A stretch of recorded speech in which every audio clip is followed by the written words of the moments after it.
Gracias, señora presidenta.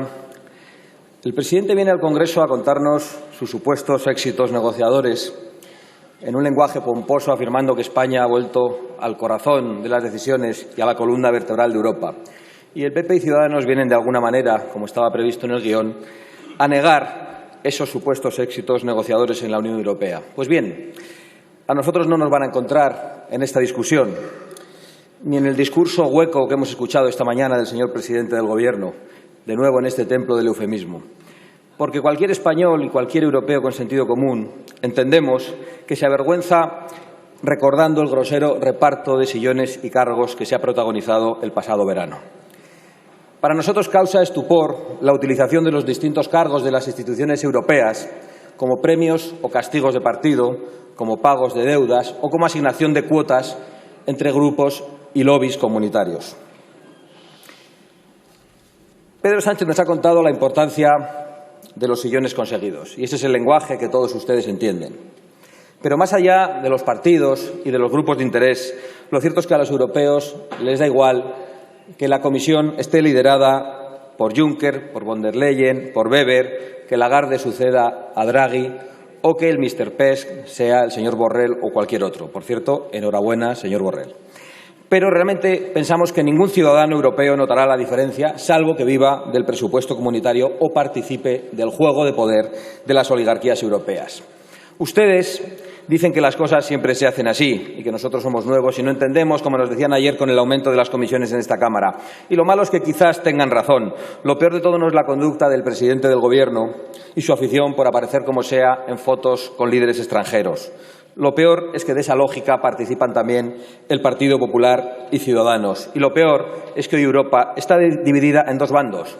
La Unión Europea bunkerizada en sus propios intereses, por un lado, y por otro lado, los ciudadanos europeos que no ven qué tienen que ver esos intereses con ellos. Y ustedes, señor Sánchez, señor Casado, señor Rivera, señor Iglesias, están en realidad en el mismo búnker. Y por eso ha aumentado la participación en las elecciones europeas, señor Sánchez. No para respaldar lo que ustedes creen, sino que ha aumentado porque cada vez más ciudadanos buscan alternativas a todos ustedes. Por eso la discusión hoy aquí no puede esconder el hecho de que en lo importante ustedes coinciden. Profundizar en la Europa de bloqueo y del fracaso, en las fórmulas burocráticas, oligárquicas y despóticas que han llevado a la Unión Europea a la situación de fracaso actual. Incluso en el fragor del debate hoy, el señor Casado decía que usted defiende las mismas políticas migratorias que defienden ellos. Efectivamente, 24 millones más de euros para Menas ha anunciado la Comunidad de Madrid ayer mismo. Y defiende el señor Casado, como es lógico, porque fue su portavoz, al señor Mariano Rajoy, un registrador de la propiedad que llegó a decirnos que él no creía en las fronteras. Observen con detenimiento las votaciones en el Parlamento Europeo o las iniciativas de la Comisión en las cuestiones de fondo. Y yo creo que tendrán que reconocernos que ningún ciudadano será capaz de distinguir entre la Unión Europea de Sánchez, la del señor Casado, la del señor Rivera o la del señor Iglesias. Más burocracia institucional, más intervencionismo económico, ideológico y más ingeniería social. Y por eso hoy el señor Rivera y el señor Casado han salido a esta tribuna no a hablar de Europa. No podían hablar de Europa, sino de otras muchas cosas, porque en Europa fundamentalmente coinciden con el señor Sánchez. Y por eso salían hoy a acusar de electoralismo al señor Sánchez, pero han hablado aquí de muchas otras cuestiones que nada tenían que ver con el objeto de la comparecencia. Y a mí, señor Casado, me parece muy bien que estén ustedes de acuerdo. Lo que no se entiende es por qué no van juntos a las elecciones. En lugar de ese España suma que andan proponiendo a diestro y siniestro y en el que no están de acuerdo ni ustedes mismos, propongan el Bruselas suma y se juntan todos ustedes. Señorías, de lo expuesto por el presidente del Gobierno se desprende algo que ya sabíamos, y es que España vuelve a orbitar alrededor de nuestro vecino francés, que no sabemos si es socio de usted o del señor Rivera, supeditando de nuevo nuestros intereses y aceptando las obras del reparto franco-alemán. Y eso tampoco es original el señor Sánchez, porque ya lo hicieron Rajoy y Zapatero. El caso es que nosotros creemos que España puede ser algo más en Europa que los obedientes botones de París y de Berlín. Creemos que España debe ser respetada en Europa, algo que ahora, por desgracia, no sucede, porque ¿cómo es posible, ya se ha dicho en esta Cámara esta mañana, que un golpista como Puigdemont siga tan campante residiendo en el país que acoge al gobierno de los europeos? ¿Ustedes no ven la afrenta o es que les da igual? Y, por cierto, señor Casado, el señor Puigdemont se le escapó al señor Rajoy. Al señor Rajoy, que defendió la posición del tribunal alemán y de la ministra de Justicia alemana cuando se negaron a entregarnos a Puigdemont. Al mismo señor Rajoy. Nosotros decimos lo que no pocas señorías piensan en privado. La Unión Europea es hoy una máquina descontrolada y voraz. Y estamos seguros de que ninguno de los padres fundadores fueron jamás capaces de imaginarse que la Unión Europea podría prohibir el uso del coche, del avión o decirnos qué comer o no en función de ese nuevo concepto que se han inventado de la Europa climáticamente neutra. Este es el término en politiqués, porque en lenguaje vulgar ecologista es la chaladura esa de que los gallos violan a las gallinas. Pues bien, la Unión Europea, tal y como la ha configurado la dictadura progre de izquierdas o de derechas, se dedica justo a eso y a cualquier otro capricho o locura de las élites o de los lobbies globalistas. Es incluso peor. Esas oligarquías europeas han dado la espalda a los europeos, traicionando la democracia. Y ante los problemas que ellas mismas crean, señalan otros culpables. A veces el culpable es Víctor Orbán, otras veces es Matteo Salvini, otras veces, está más lejos, es Donald Trump, o es Boris Johnson en este momento, o son los polacos. Pero los culpables siempre son los otros. No hay ningún espíritu de autocrítica en esas oligarquías. Nunca esas oligarquías europeas que ustedes apoyan hacen la más mínima autocrítica. Incluso han llegado a criminalizar a las naciones soberanas, a los europeos, en definitiva, cuando dicen no a sus proyectos. Están tan ciegas esas oligarquías que una de las grandes potencias ha decidido bajarse del barco y ni siquiera eso les hace reflexionar. Y nadie ha señalado aquí lo evidente. El Brexit no es la causa de nuestros males, es la consecuencia de una deriva comunitaria suicida y errónea. Y esas oligarquías europeas han venido a decirnos ahora que el pueblo británico ha sido engañado, nos lo ha dicho el señor Sánchez, que es un pueblo ignorante, que es malvado, en vez de pensar que se ha hecho mal para que los británicos se quieran marchar. Claro que también hay que decir que los gobernantes británicos fueron entusiastas, promotores de muchos de los grandes errores de la Unión Europea, por ejemplo, de las avalanchas migratorias, cuyas consecuencias padece ahora un Londres que ya es irreconocible.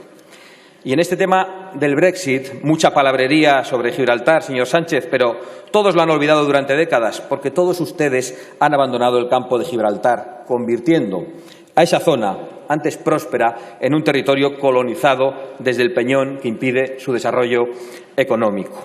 Y el Peñón es hoy únicamente una base militar y una sede de contrabandistas y de piratas fiscales. Más de 300 millones le cuesta al año a la Hacienda española solo el contrabando de tabaco. Pues en vez de pensar en cómo revertir esta situación, ustedes solo obedecen a los amos de Bruselas para lograr que el Reino Unido continúe en la UE y, por lo tanto, que las poblaciones cercanas a Gibraltar continúen en la ruina. Y solo piensan en cómo puede mantener Gibraltar como rehenes a los trabajadores españoles, a esos 9.000 trabajadores, en vez de pensar en cómo les ofrecemos un futuro laboral en el campo de Gibraltar.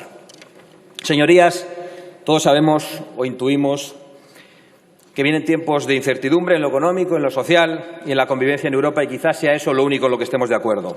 Pero las instituciones comunitarias se están dedicando a dictar políticas inspiradas en los lobbies ecologistas, feministas, globalistas, todos socialistas. Mientras se dedican a estas distracciones, la economía se retrae, las fronteras se disuelven y hay soldados europeos en las calles blindando monumentos y muy pronto protegiendo mercadillos navideños una vez más. Y en no afrontar estos problemas muestran ustedes un consenso comunitario sorprendente. ¿Es este el modelo de Europa que ustedes quieren? No será porque no hay alternativas. Frente a esa deriva de la Unión Europea, decrépita, abusiva y multicultural, nosotros nos alineamos con el espíritu fundacional de la Unión Europea que defienden hoy, entre otros, los países de Visegrado. Un modelo que económicamente está creciendo, que genera seguridad en la sociedad, que apoya a las familias y que defiende los valores que sí son genuinamente europeos y no los de la sociedad multicultural que ustedes nos quieren imponer y que, por cierto, ya está dando sus primeros frutos en Barcelona. Nosotros, esos a los que el señor Sánchez ha dibujado como los enemigos de Europa, queremos el modelo de los fundadores de la Unión Europea, un club donde las naciones quieran estar y no un lugar donde se persigue, una especie de pacto de Varsovia, donde se persigue al que se quiere marchar. Concluyo, señorías. En el último Consejo Europeo ustedes trazaron la estrategia migratoria europea que más y mejor sirve a sus intereses, no a los de los ciudadanos. A mí me sorprendió leer alguna de sus conclusiones y cito una textual. Hemos de saber quién accede al territorio de la Unión Europea y ser nosotros quienes decidamos el acceso. Eso es lo que dice Vox. Y cuando lo decimos nosotros, se echan las manos a la cabeza y nos llaman xenófobos. ¿Saben por qué? Porque eso que dicen no se han planteado ustedes cumplirlo. Son unos maestros del cinismo. Señorías, no cuenten con nosotros para participar en esta política de camarillas. Nosotros queremos y defendemos una Europa fuerte y libre de naciones soberanas que cooperen libremente y que puedan defender a sus trabajadores, a sus empresas, a sus campos, su cultura y su forma de vivir. Ese es el camino y eso es lo que vamos a defender en esta legislatura o en la próxima, si ustedes quieren convocar elecciones. Pero aquí seguiremos para seguir defendiendo las mismas cosas. Mientras tanto, usted, señor Sánchez, se limita una vez más a leer aquí el informe del Consejo, no lo que usted ha dicho, para defender a España y a los españoles. De nuevo, un presidente que viene a leernos lo que le han dictado en Europa. Muchas gracias. Muchas gracias, señora Abascal.